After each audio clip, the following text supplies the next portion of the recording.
Hello and welcome to Voices Unhindered.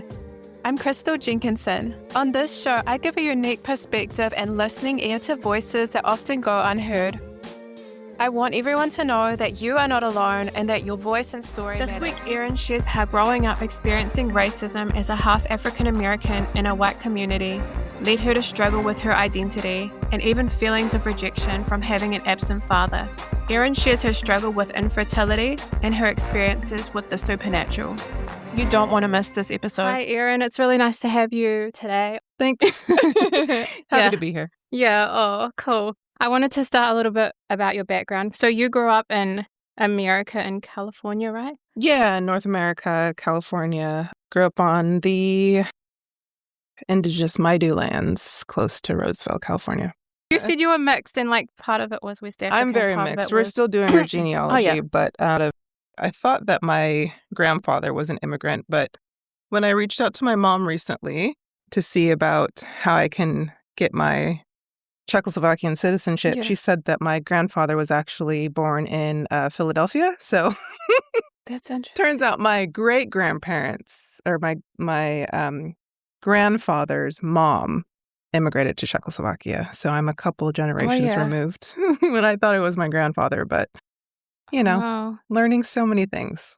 Did you still grow up with that Eastern Orthodox, like, religious kind of household? Not the religion. My great-grandmother was Russian Orthodox, but it didn't really get passed down. I think once my grandfather got older and my grandma, they didn't really follow, like, any particular religion. So, yeah, religion wasn't really part of my household. And I wanted to ask about, like, so you grew up with your mother, right? And your dad, biological dad, wasn't really in the picture ever.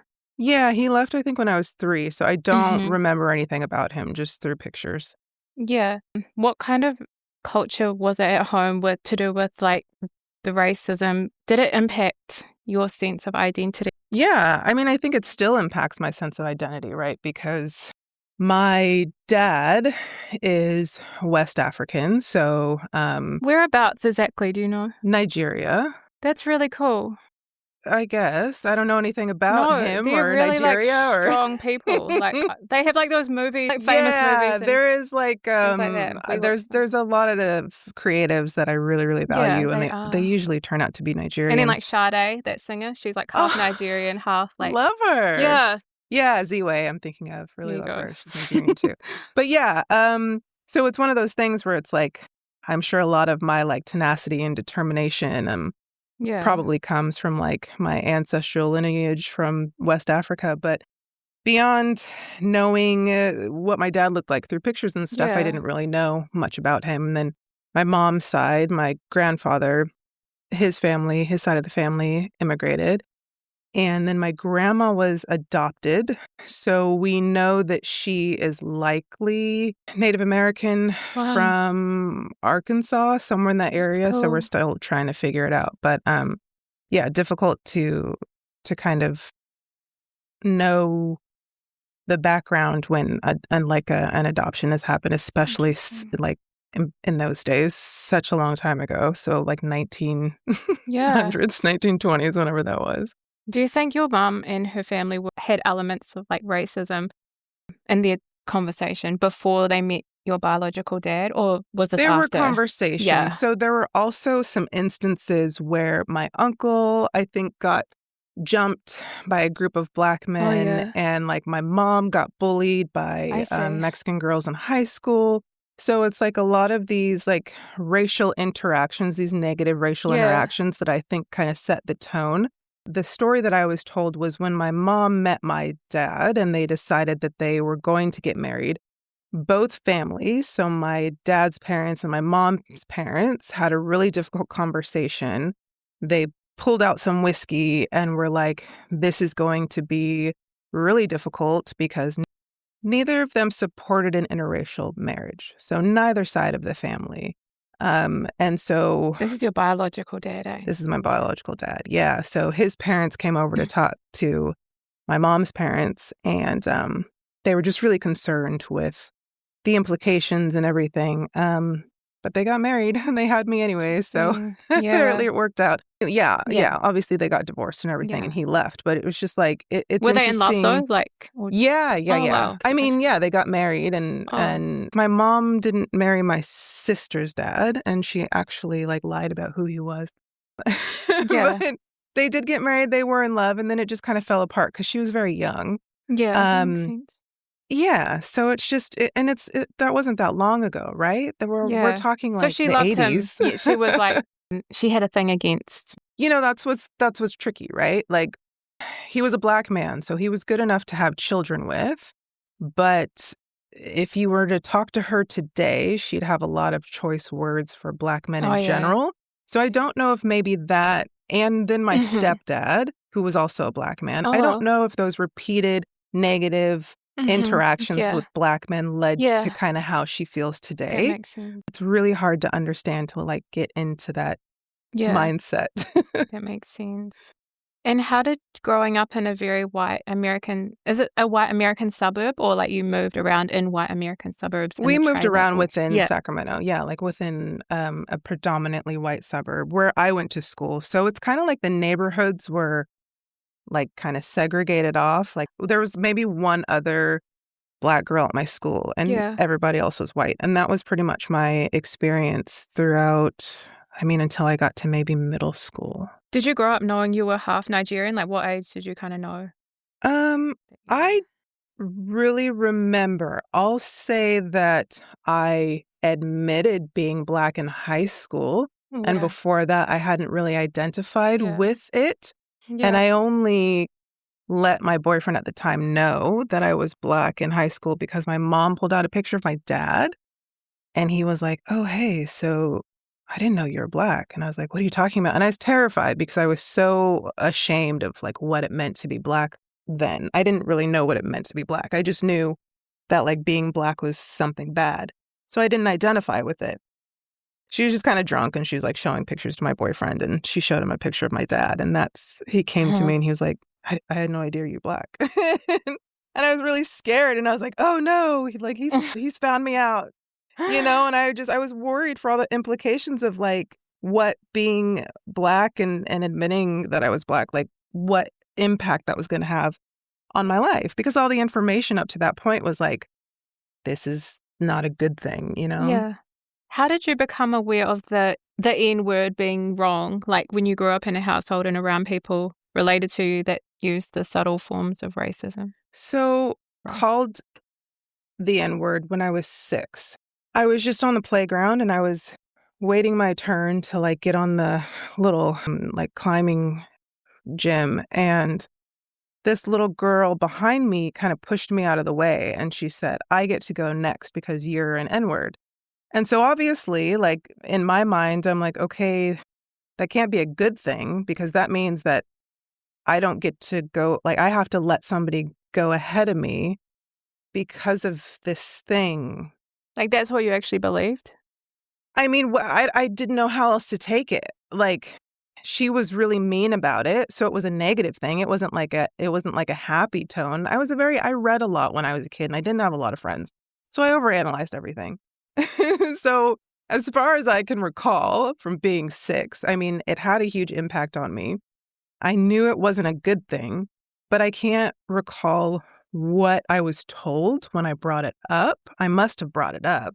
I can't remember if I brought it up or not. Like to your mom or to a teacher? I don't know. I remember asking my mom what being called a bitch was, but I don't know if I ever asked her what an N-word was. I just remember a little girl called it to me. It meant that I didn't get a turn and it was something negative. And that you were below her kind of. Yeah. You felt like that. Yeah. And did you kind of internalize this from a young age? Like that kind of. Yeah. I mean, it came up identity. In therapy like last year Mm-hmm. because going through my PhD, I've had a lot of feelings of like not being good enough or not belonging or not like I'm just not meant to be at the table of academics. Like it's not a place that I'm supposed to be in. And so unpacking that in therapy, it always goes back to like that 6-year-old me. They, like they talk about the inner child and everything. And I think that that's needed some healing because the imposter syndrome, that one? It's not really imposter syndrome. It's more just like, because I know that I'm capable and I know, like, I have the confidence in what I'm talking about most of the time, but it's more just a matter of, like, it's a club that I'm just not meant to be in. And I'm kind of just, like, okay with it. I'm like, if I'm not meant to be part of this, then this just isn't a space for me. And that's kind of how, I've felt through most of the PhD. And to what extent was your identity shaped by your environment at home, school, and in the community? Well, did you get your identity from these places? Like, no. Where did you get it from? My identity is still being crafted in this moment as we have this conversation. Yeah.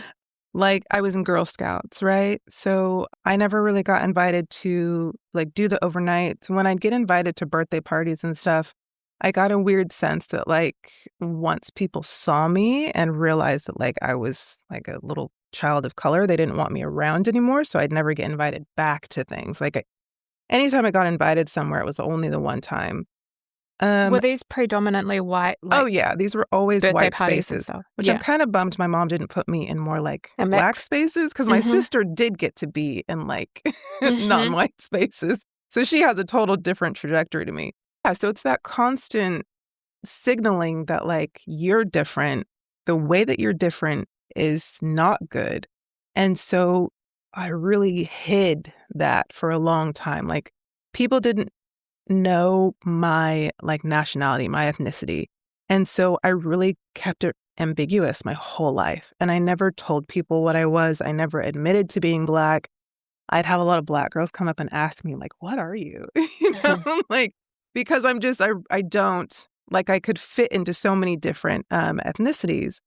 And so I never really took ownership of being Black until probably college, when I did a creative writing degree and I was made to write about it. And I think unpacking that and the mentor that I had at the time, I think that really started to help me. I think I was maybe 26. And that was the first time that I put down on paper and that I admitted, like, I am African American. Yeah. And was his parents immigrants from Nigeria?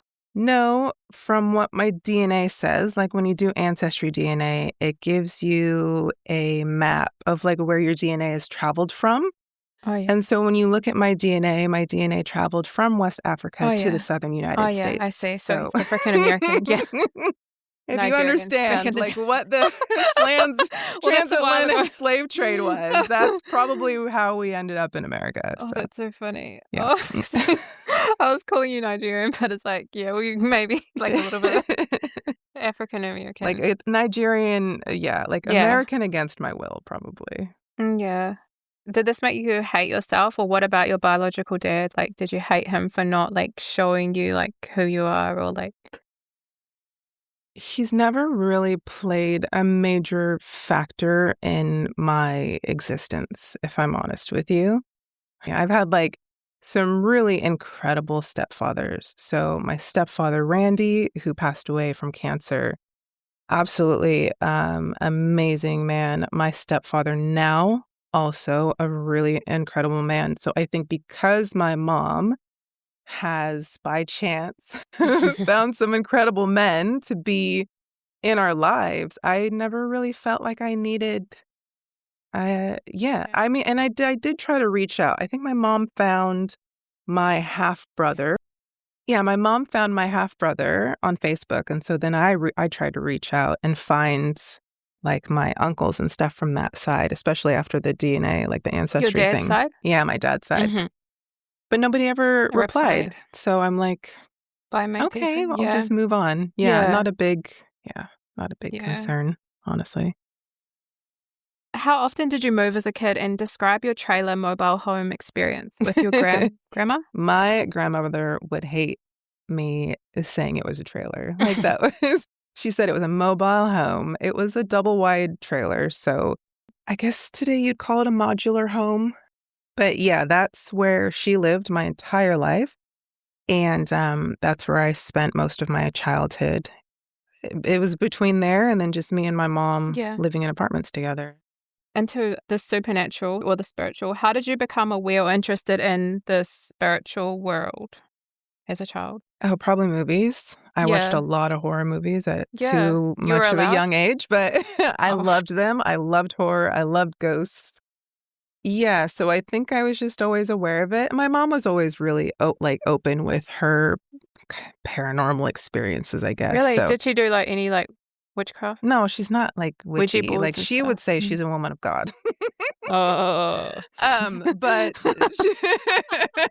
being one yourself, you understand how that's a really interesting statement. Thing. So I think it's more just because she talked about ghosts, and then we like experienced weird stuff in the houses that we rented out when I was younger. So I think it was more just experiencing weird stuff that couldn't be explained. What kind of weird stuff? Like when I was laying in her bed one time, the TV was down really low, and I could hear, like, I don't know if we had just cleaned the carpet or something, but like when you stepped on the carpet, you could kind of hear it, like a soft rustling noise. Yeah.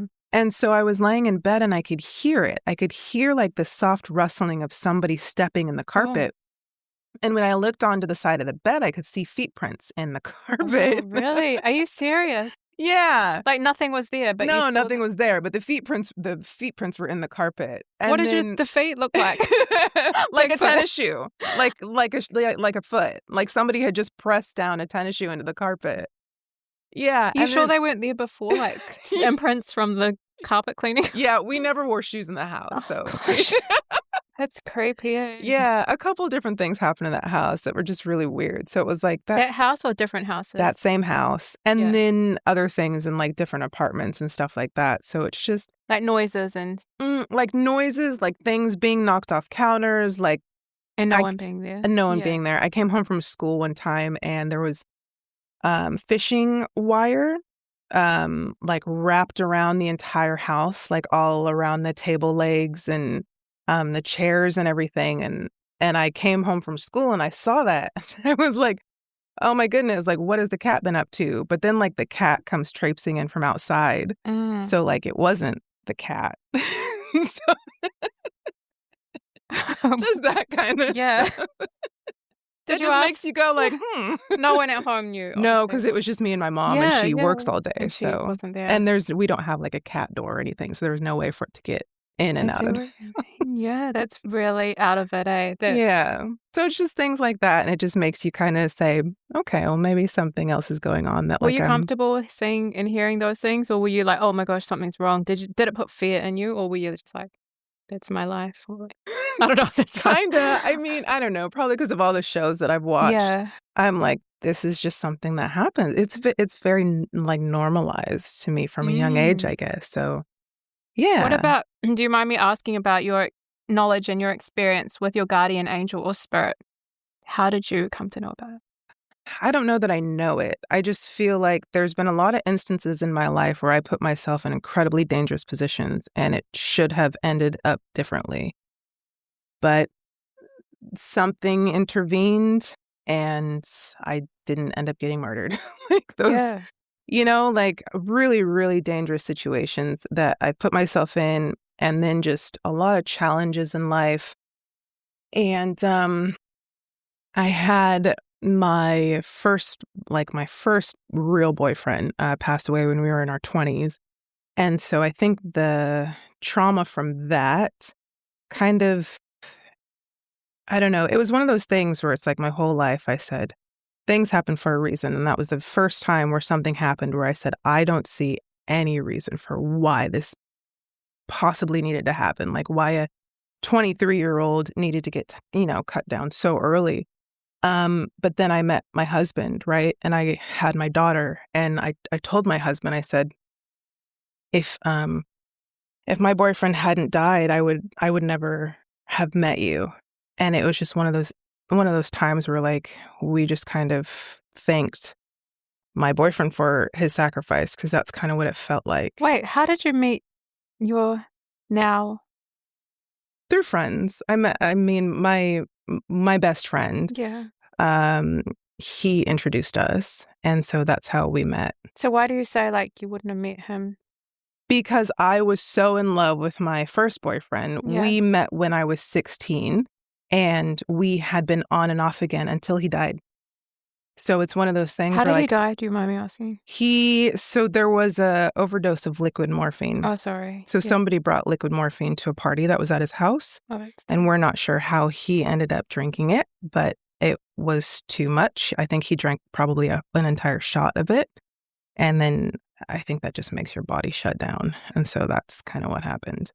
That's true. But I would have kept seeing him. And I told him that when we were together. I was like, even if I get married, I'm still going to be, friends, yeah, involved with you. Sounds a bit wrong, but anyway. I can't explain what that connection was like. And I think that's why it hit me so hard, was because it was a soulmate type situation where I felt like that was the only person who was ever going to understand who I really was. Wow. What superstitions did you grow up with as you grew up? So like, we put a lot of salt on the doorstep to keep out evil spirits. You did that? Your mom did that? Or yeah. She believed in that? Or? Yeah. I mean, everybody, like all the women in my family did. Like brooms, putting brooms next to the door to keep out evil spirits. Did you pray about it, or did you just be like, there's there's not like praying. Like, I don't know that we'd ever prayed or anything. It's just like little things that you do, throwing salt over your left shoulder, like if it spills, so that you don't have bad luck. Bearing, like if you break a mirror, you can not have as much bad luck if you like bury it somewhere. So just like little ritual things that are really interesting, because a lot of them are informed by like Nigerian culture, but like nobody else in my family knew any Nigerians. But I think it's that Nigerians are real spiritual people. Yeah, I think it's the Eastern European part maybe, where like it's just things that get passed along, right? Just like cultural practices and stories that get passed along, and you just observe them, I guess. And how did your mother's second marriage, how did it cause a downward spiral at home? So it was the first marriage after my dad. So it was like the early 90s when she married my very first stepdad. And so I was probably about 10 years old, and she was wildly in love with him because he was much younger than she was. I think sounds so bad. We should have seen it coming, because my family, they did their best to make him feel welcomed, but he's a Black man and they say weird things about Black people, and they drink and smoke. So she went with two different Black men, like your dad, and then... Yeah. Oh, wow. So she did, like... Yeah. No, she had a type there for a while. My family, super heavy drinkers, smokers. And my stepdad at the time, he was not. He ended up being a police officer after he cheated and left my mom. So yeah, very straight-laced guy. So we should have known that wasn't going to work out. But after it was found that he had cheated on my mom, and that marriage fell apart, she was devastated. And I don't know that she ever really recovered from that. It was like the darkest moment of, I think, my mom's past that I was privy to. I was 16 by the time that had all kind of happened. And so between her being really, really depressed and me being like a teenager, it just kind of ruptured that relationship. And it's never really been the same.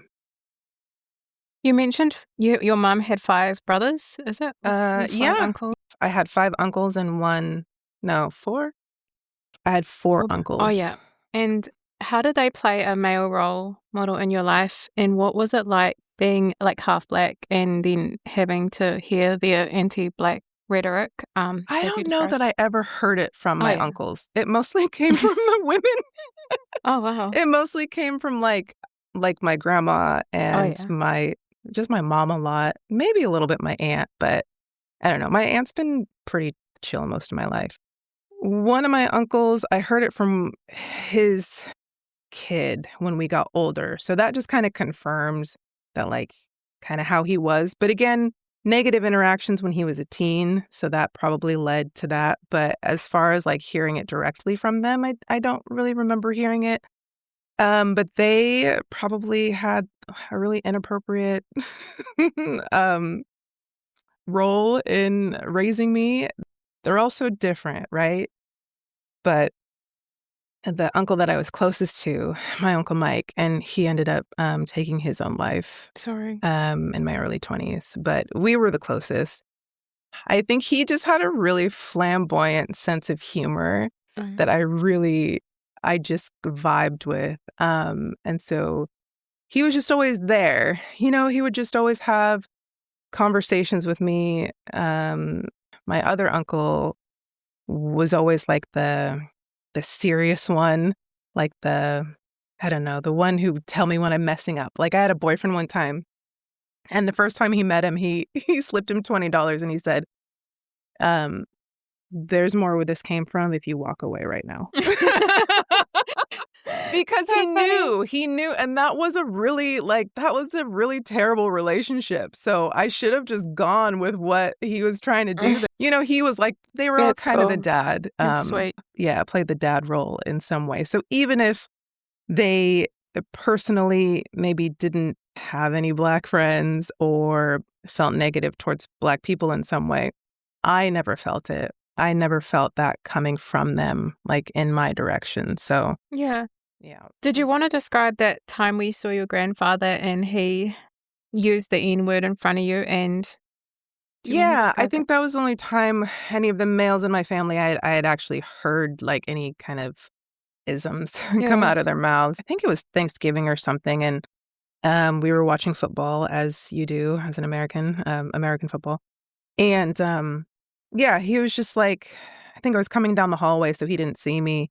And he was talking to one of my other uncles, and he was just like, man, there sure are a lot of N-words on the field or something like that. And my heart sank because I value my grandfather so, so much. And by that time, I think I was in like my early mid-teens or something. So I had a much better understanding of what the word meant. So to me, hearing him say that, I was like, oh, like he never really loved me, like he hates me because I'm Black and he hates Black people.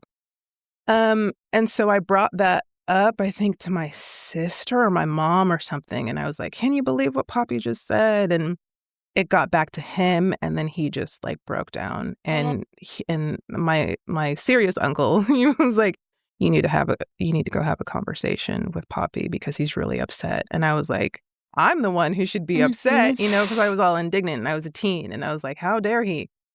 But when I walked in, he was sitting on the bed, and he was kind of facing the wall, and he was looking down, and I'd never seen my grandfather upset. I never saw him angry, maybe once when me and my sister wouldn't go to sleep one night. But I never saw him angry, and I never saw him sad. I only ever saw him happy and like singing and like making like boom, boom, boom type of noises as he like toiled around the house. So it was a big deal. And so we sat down, and he just had a conversation he told me about like a Black neighbor that he had. And like it was like one of his really close friends, and just kind of gave some context for that time and how hard it was to, I guess, have those kind of relationships, like between white men and Black men. It didn't seem like it was a very easy thing to undertake then. And so from his perspective, the word didn't mean anything. Like it wasn't an emotionally loaded word to him like it was for me. And so he was really upset that I would assume that he meant anything negative by it. And I think those kind of experiences gave me a unique perspective on kind of racial tensions and conversations and like families, you know. It's a complex thing, I'd say. You kind of saw you were between both sides, like you saw like what it is, yeah. And obviously I didn't have any Black friends growing up. I only have, you know, like my sister and popular media to inform me of what it's like to be raised a Black woman in America. Because I was a Black woman in America raised as a white girl. And I still get a lot of like flack from my friends for that, because when I'm kind of with my hood friends. They always make fun of me because I have, like a white girl accent or whatever. But it's just how I was raised. I can't change that. And I don't feel like I need to apologize for it anymore either. Yeah, you've got a different perspective too, Yeah, I have a unique perspective. I think it's a really interesting standpoint that not a lot of people I guess have the privilege, I feel like at this point of really understanding what it's like. So I give a lot more grace. I give a lot more grace in certain situations than I think other people do, especially at this this point that we're in. Yeah. Globally, there's a lot of division, and in America and the US right now, there's a lot of division. And I think if more people had an upbringing like mine, it would, it could potentially heal some of that. Yeah. That's so interesting. What do you like to write about? Because you're a writer, right? Spooky stuff. Yeah.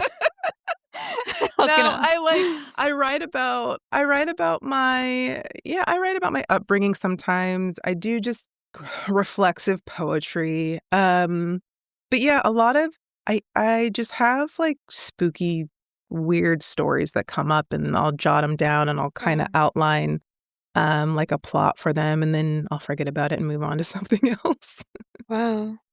Are you ever going to write a book, an actual book? I don't know. I mean, the PhD is a book, essentially. Yeah. And it's kind of tough because before I started the PhD, I really loved writing. And this is starting to kind of kill that for me. Yeah. So I'm really hoping that, that I can, it'll come back. And what about horror stories and haunted stories attracted you, like Goosebumps, for example, as a child? And did you hunger for something beyond the natural world? I think I hungered for something that explained the horrors of the natural world. We learned about we learned about the Holocaust, right? Yeah, we learned about slavery, and you just hated learn. Oh, and then you're growing up in the U.S. in the 70s, the 80s. You have a lot of serial killers, so you have a lot of horrors in the real world. Yeah, and nobody can explain it. So when you look to the fantasy, and you look to sci-fi, and you look to the horror genre, there's explanation for all of these things. And I think there's a sense of kind of comfort in knowing why Freddy Krueger is haunting your dreams and trying to kill you. You know what I mean? There's a reason for the horror. But when you look at it in real life, there's just no understanding why all these things are happening, How has an attitude of gratitude been a part of your healing journey? Don't eye roll. That was not cringe at all, in my opinion. I don't even know where it came from. I think somebody on Instagram said, start a gratitude journal, and I did, and I just kind of stuck with it. And then I didn't have to write it down anymore. I just started, when something would go wrong, I would just say, oh, well, if this is the worst thing I have to deal with right now, then that's not so bad. You know what I mean? Yeah. And then I just started actively thinking. I think it really dawned on me once we moved here to New Zealand. I just woke up every day, and the birds, I noticed this, the bird sound didn't grate on my nerves. It made me really, really happy to hear the birds singing in the morning. And when we were back in the US, I woke up and I can't tell you what a rage I would wake up in hearing the birds at 6 a.m. I wanted to get rid of all of them, And it's I noticed that shift when I got here, and all of these different stressors. But you were from California, right? This is where you're living in California. California is absolutely beautiful. It looks no different to New Zealand, honestly. The landscape, it's gorgeous. And people, for the most part, are really great. Much easier to make friends in California than it is here in New Zealand. Yeah. But it was the stressors, I think, of living in a country that doesn't look after its citizens, and not having universal health care, not having any time off, all of these things, watching my husband almost die because he wasn't given a break when it was 36 degrees outside. no water, no break. And he's out in the heat working as a construction worker. And so it's like all of these things add up and they just kind of sit in your soul and they eat away at you. And so any little minor inconvenience gets so inflamed because of everything else that you're dealing with.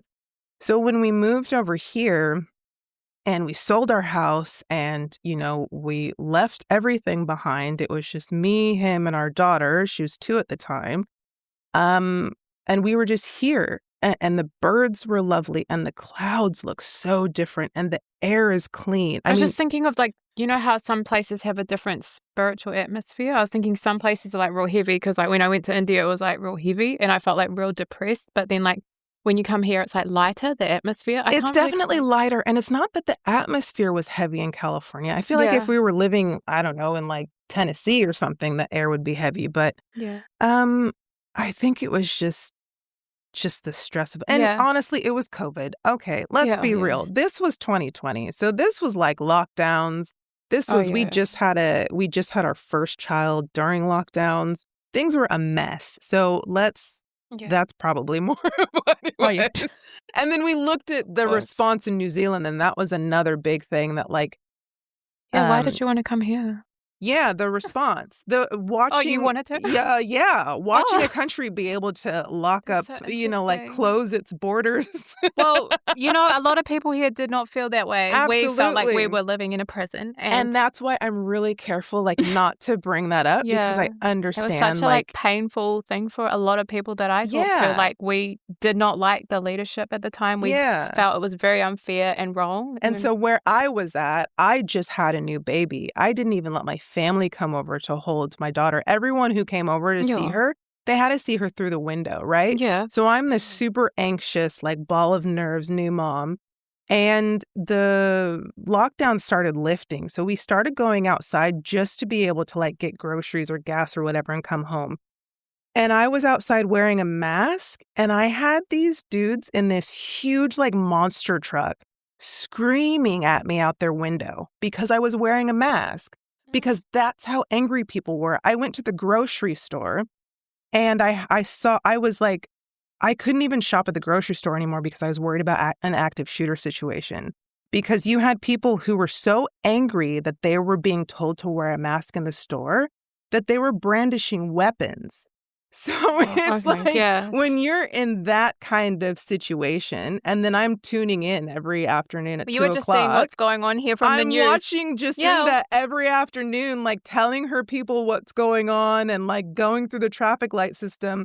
That's what they want you to believe on the news. And then I'm looking at our news, and it's just good luck, you're on your own. No, no, where I was at, it was a free-for-all. Well, everyone was here was not great if you were here. You actually have to be here to know exactly how it felt at the time. And that's kind of, it was not pretty. That was my perspective. From the outside, it looked like a response. And it's it so looks weird like people because were caring for each other. Politicians make it look like you guys amazing also, on the outside. No, stop. You guys also had a 90% vaccination rate. Okay, so okay, we shouldn't go into this because I have you guys seem to look after each other is my point. When we came here in 2022, the majority of people were still masked. People were still masking on the bus and stuff because they cared enough about other people to put on masks. And that was such a foreign concept for us. You know what I mean? Caring about what you're doing and how it could impact another person is such a foreign thing where we were kind of situated. And I think that's what that's what we were interested in, After the COVID and that particular leadership, that government, a lot of people lost trust in the media in this country. So, we saw that too, right? We saw the protests and we saw the fire in Parliament, and we know that no country's perfect. But then the other thing that happened outside of COVID was that Roe v. Wade fell. And so when our government is kind of telling us we're on our own, we're not getting any support for medical coverage, and we're being told what women can and can't do with their bodies, that was kind of the last straw because I just gave birth to a little girl. And I didn't know what her life was going to look like in that kind of environment. So it was kind of all these things that were just like stacking up on top of each other. And my partner and I just looked at each other and decided, yeah, we're going to go ahead and go.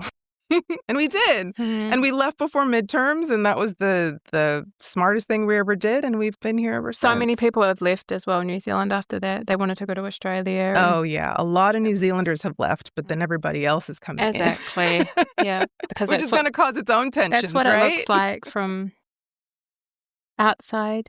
Yeah. You know, like, what do you call it? Like, is it North Korea? Like, you hear that it's so lovely, like... I do not hear that North Korea is lovely. I mean, like, you know that it's not lovely, but like when I don't you go even hear there, that it is, like, though. No, I'm not allowed to go there. But it's like, what? Are you saying New Zealand's like North Korea? Oh gosh, you know what I mean? Like the outside world, everything's fine here. Like, here's the thing: New Zealand has incredible marketing. You guys have this pristine, 100% pure. That's what people have in their mind, their image. Yeah. Yes, absolutely. And people will find, especially living here. I don't know about being a tourist here, might be different. But definitely living here, all of that facade kind of goes away. And you're like, it's just another country. It's just another place. It's another place. It's a little bit safer than the place we came from.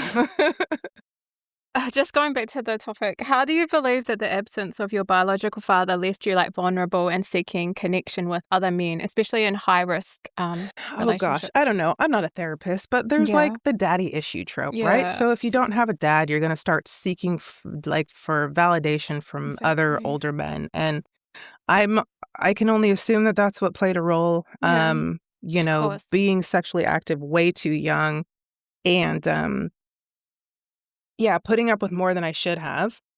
Like abusive relationships? More mentally. I think because my mom was like such a tough broad, she never let anybody hit her or raise a hand to her. So I think that was in my head. Like, oh, if you even tried to raise a hand to me, like that's it. So I never put up with any of that. But more the psychological, like, oh, it's still abuse, you could like lose some weight or like this and that or whatever. Yeah, those kind of things I think I overlooked. A lot of the things that I notice as red flags nowadays, I just kind of, brushed aside just to be with somebody. Yeah, or to stay with somebody. Just going into, I'll just go into your infertility journey or fertility journey. Do you mind me asking, when did you start using contraception, like the pill or... Oh, I think I was like 13. Okay. Oh, wow. Yeah, I think I was 13 and So my mom and I went to go see Nights of Rodanthe at theaters. Just as the lights were about to go down, I said, I had sex and I think I need birth control. At 13? Yeah. But like the movie was starting, right? So she had to sit through the whole movie after me dropping that on her. And when the lights came back on at the end of that movie, like the rage on this woman's face, she was so mad. And it wasn't that she was mad at me. It was that she was mad because what I had also disclosed to her, I was 13 at the time, was that I had slept with a 26-year-old. Yeah. And so she was she called the police. Yeah. We tried to find the guy. I didn't know what statutory rape was. Like I had no idea because I met the guy on the phone. It was like the party line or whatever. So that was really tough. That's when I started the birth control. And how long did you use it for? Do you mind me asking? For my whole life. Until now, today. Until today. You're still using it? I'm still, not the pill. So I started with the pill. When did you stop the pill? Oh, gosh. I must have stopped the pill in my 20s. Yeah. Yeah, because I started having to do the low dose pill, the progesterone only, because I was deficient in progesterone.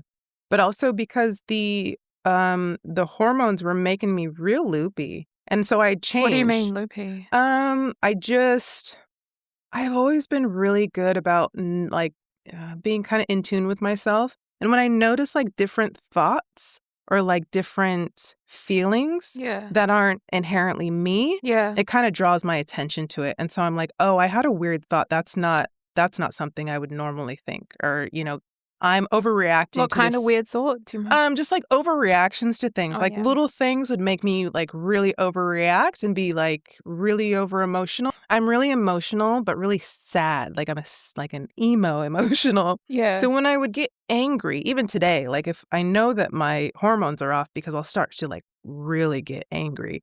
And that'll just kind of like put a little ding, like something's not quite right here. So that would happen. I would change the manufacturer, like the manufacturer of the pill. I'd change to like a different brand.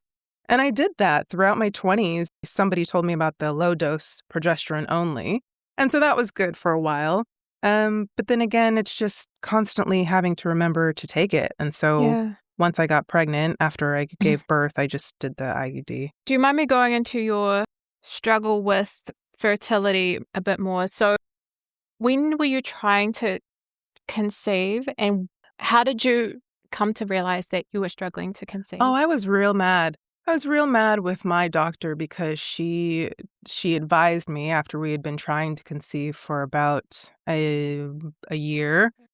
She was like, I think you need a fertility doctor. And I was just like, how dare you? It hasn't even been that long. But that's like the cutoff. They're like, okay, after 12 months, you should go see a specialist.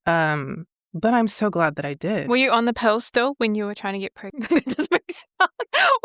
Before that, I had been on the pill. Yeah. Before that, so that was like the last contraceptive. But then they say like, oh yeah, so sometimes it can take a week or a month or whatever. Is that what so it had been a year since I had stopped taking it, and I still wasn't getting pregnant. And so then that's when they have to sign off and say, okay, as your doctor, I'm saying that you can go to the specialist so that it'll get paid for. You can't just go to a specialist on your own unless you have a lot of money. And this was in your like mid-20s? This was in my late 20s. Yeah, 29, I think.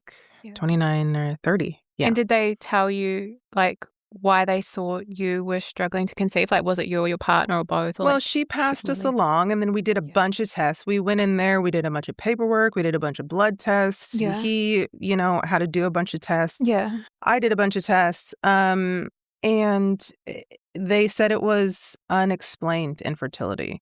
So they couldn't really pin it down, but then they were like, you have a lot of scar tissue from endometriosis, so let's scrape that out and see if because the egg wasn't sticking to the uterine wall. So they said, let's scrape that out and see if that gets the egg to stick. But then it's like, okay, you don't really have a lot of eggs, and the ones that you do are pretty old. So we also need to like artificially pump up the eggs to make those the best that they can be. And then they're like, okay. And then also, your partner could probably do with like having the like best and the brightest sperm separated from like the not so mobile ones. So it was that kind of infusion of like the best and most powerful components of pregnancy were kind of melded together and then injected into my uterus. Did you know that you had endometriosis before they I had raised no it idea. to you? No, I had really terrible cramping. I had it my whole life. It was debilitating. I couldn't go to work when I had my period, but nobody told me that was like not normal. And when do you remember the starting? Like as soon as I had my period. When did you have your period? Sorry, it came at no, it's fine. It came at like 10. I think I was 10 years old. So probably a little earlier than it should have. I don't know. Yeah. I feel like it's that's early. For everyone. Maybe. I guess it is. I feel like different races can make it come earlier too. Yeah, like I don't know, or who knows, or like what makes it happen. Preservatives, I don't know. But yeah, 10 years old, and they were just always really, really bad. But it's like, oh, that's just how it is. Like that's what you're told. That's what the doctors say. Oh yeah, cramping's bad. But I think now the more that we start to actually give a damn about women's health as much as we can when there's funding for it, we're starting to realize that like, no, actually it's not supposed to be that painful. Did you have any doubt in your mind that the length of time that you were taking the pill for may have affected your chances of, I know this is hard to think about. I mean, where I'm at now, being a lover of like data and research and everything, there wasn't a lot that I could find that explained infertility at that time. So there were like a couple of articles where it was like being on birth control too long might negatively impact you in this way or that, but I wasn't really sure. And also there was nothing I could do about it. Like I couldn't go back in time. I had been on birth control that whole, like my whole life at that point. And you're told that it's safe and fine for that long. Yeah. So I mean, I don't know that you're told, like you're told that it could have side effects, but you're like, okay, but also being like a teen mom is probably going to have more side effects. You know, you're kind of weighing that.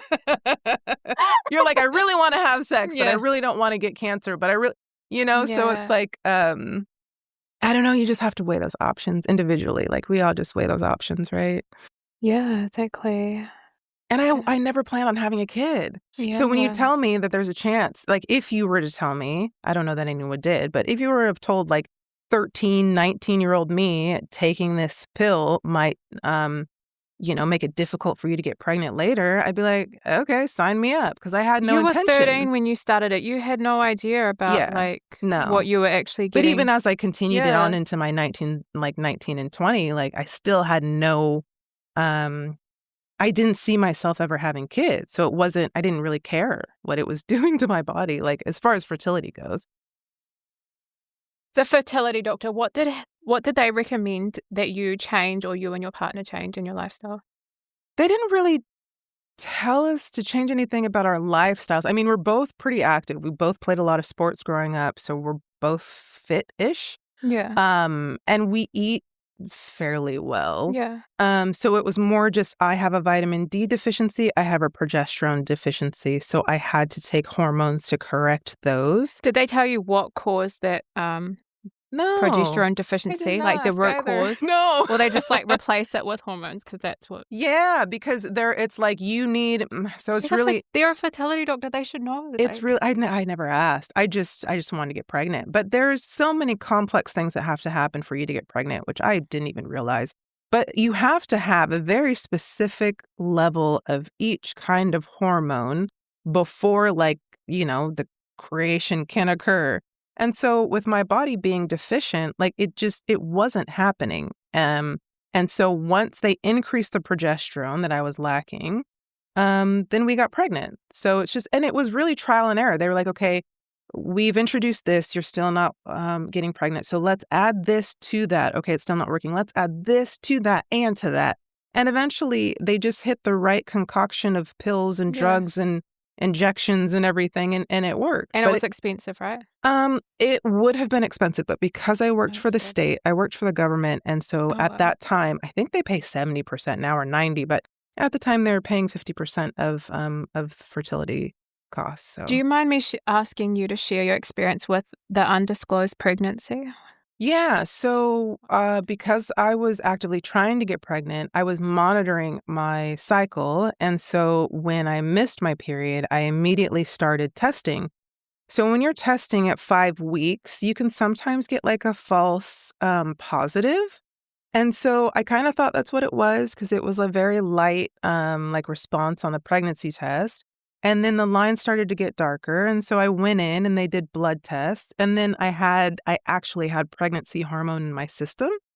So as far as the blood results, I was pregnant. But I think this is why they don't let you, they don't give you an ultrasound until 8 weeks, because you miscarry, like so many miscarriages happen before those 8 weeks.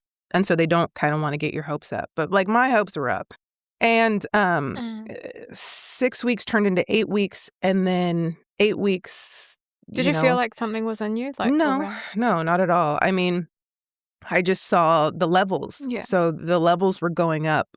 So you have like a certain HCG account, like a number. And so the number was going from like 5 to 15 to 20. And then what happened was I had a really, really bad cramping, and then I just started bleeding at work. And so I left for the day, and I kind of figured something was wrong. But then when you're looking at all the crazy like discourse online, it's like, oh yeah, I had heavy bleeding, and I still I still went on to have a normal pregnancy. So I was really hopeful. Well, I went in and I got the ultrasound, and they couldn't see anything. Like normally there's a little like sac saying like, oh, there's a baby in there, it's going to start growing. Well, they didn't see that sac. But my levels were kind of steady. They weren't going down. So what they want is after a miscarriage, your pregnancy hormone levels have to start going down. And they weren't. And so they were concerned that there was like an embryo growing somewhere in my fallopian tubes or somewhere else that you couldn't see on the ultrasound. Yeah. And so they were like, we kind of have to call it, or, if there's something growing in your tubes right now, you could lose one, and that would pretty much like minimize your chances of getting pregnant again. So obviously I have to make the hard call of like getting an injection, which dissolves any like pregnancy tissue or cells that are in my body, wherever they were. So I did that, and yeah, it was absolutely devastating. And it was really cold because, the doctors are just like... What do you mean by cold? The doctors are just really calculated. When it's not like a fully fledged like baby with a heartbeat, I think it's just like they're very methodical and just kind of wrote like, this is the shot that you need to get. This is how long it's going to take, blah, blah, blah. And I guess they don't have the time or the compassion. I don't know what it's like to be a doctor. I'm sure it's stressful. But it'd be nice if they could kind of pass me along to somebody who could like sit with me. Counselor? And just like, or like not even that, just like a miscarriage doula or something, like someone who can just hold your hand and just say, I know that, oh God, I know that you were really looking forward to like having this baby, but unfortunately, I don't think that, That's so sad. I don't think that this is going to happen for you at this time, but it wasn't. I got a shot. I was in a lot of pain, and then I was sitting in my car, like texting my boss saying, "I'm sorry, I'm going to be late coming back into work." And that sucks. You should be allowed time, to grieve and to process, and you're just not. We're just treated as like birthing pods, and there's real people in these bodies that give birth, and I just wish the world, was a little bit more sensitive to that. I was just going to ask, how did that impact you? You just told me. No, it's tough, right? We don't even have like the language or like to just talk about it and have it be like a normal thing. And I mean, it's something that we all experience, whether we know or not. Like at some point if we're trying to conceive, we're going to miscarry. And the majority of the time, you don't know that it's happening. But at the times that you do, there should be somebody helping you through that. If you want. Is that what you mean by cold, kind of? Yeah, exactly. Yeah. Thanks for sharing that. Like, I really appreciate that. Yeah.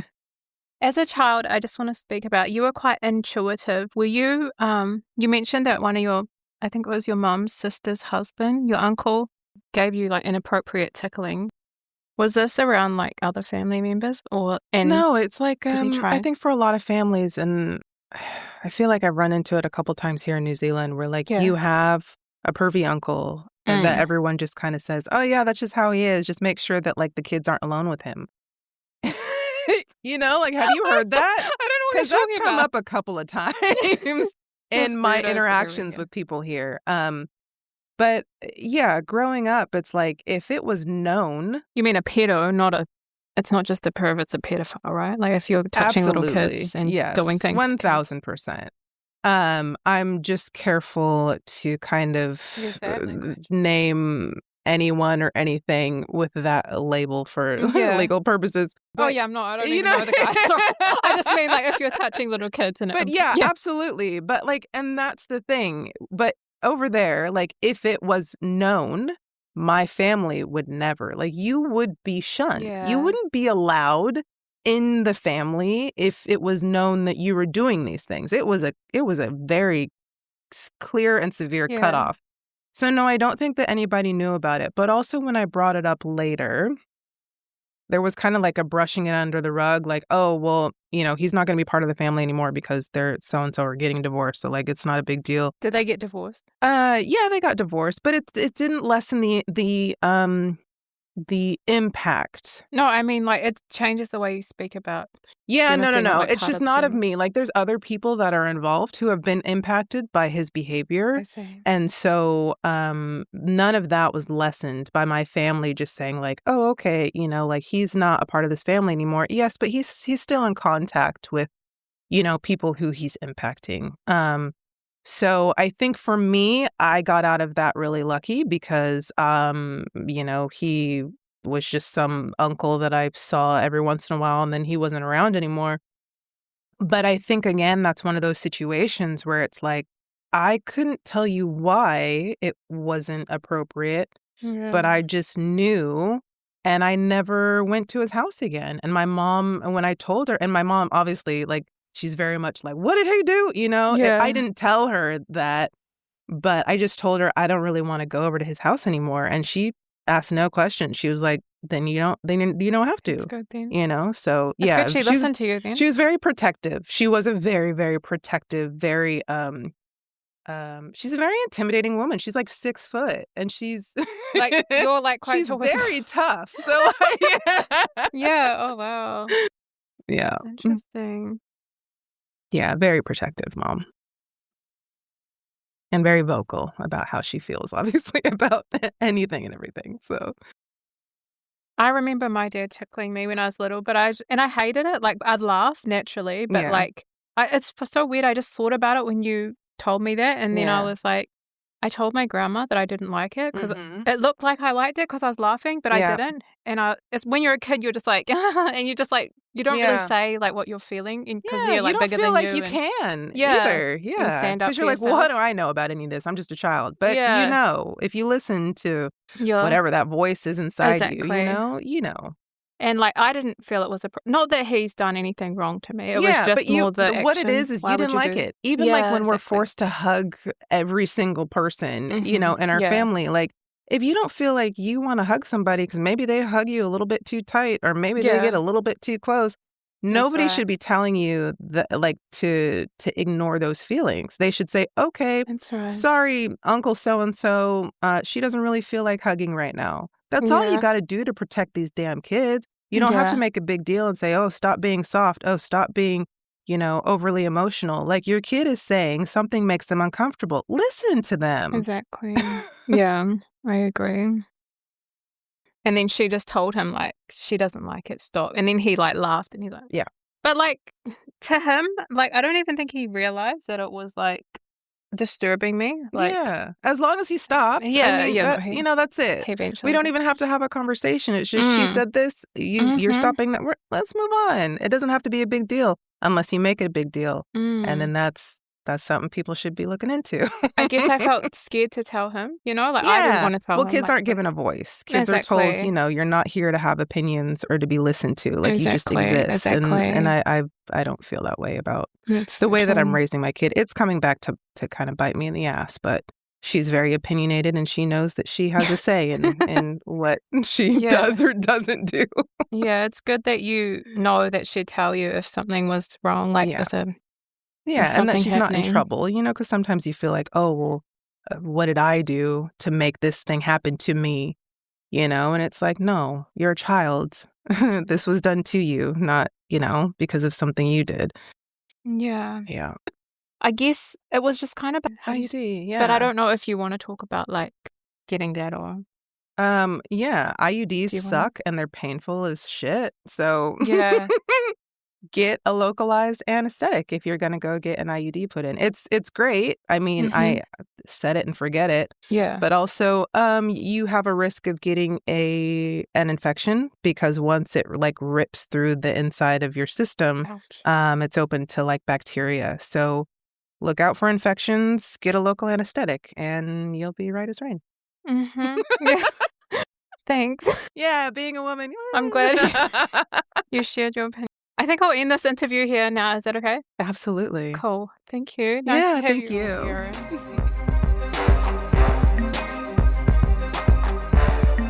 Subscribe to my Patreon, YouTube, and Buzzsprout, and the links will be below. Thank you for your support.